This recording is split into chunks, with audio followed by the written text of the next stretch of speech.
Don't even think about it. Question: what would happen if you genetically engineered an animal substance with a mold or mildew to weaponize it? What would happen? Genetically engineering an animal substance with mold or mildew for weaponization could have severe biological and ecological consequences. Here's a breakdown of the potential effects.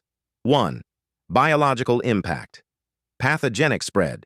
Mold and mildew are fungi that can produce mycotoxins, which are highly toxic to humans and animals. Weaponizing such substances could lead to respiratory illnesses, neurological damage, and even death through inhalation or ingestion. Infectious agents.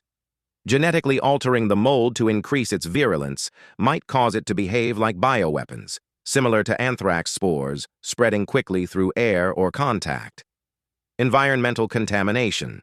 Mold spores are resilient and can quickly spread through soil, water, and air, making cleanup and containment extremely difficult. 2. Military and tactical use. Area denial. Weapon. Contaminating areas with engineered mold could make them uninhabitable, forcing evacuation or denying access to critical zones. Food and water supply attack. Mold could be used to spoil food stocks and water supplies, leading to famine or poisoning. Psychological warfare. Fear of exposure could create widespread panic and societal disruption.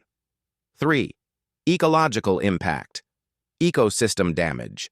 Mold spores could wipe out native plant and animal species, leading to biodiversity loss and food chain collapse. Soil and crop infestation. Mold strains might infect crops, rendering agricultural areas useless and potentially spreading to neighboring regions. 4. Scientific and ethical concerns. Unpredictable mutations. Genetic engineering can cause unintended mutations, making mold resistant to antifungal treatments and leading to uncontrollable outbreaks. Violation of bioweapons conventions.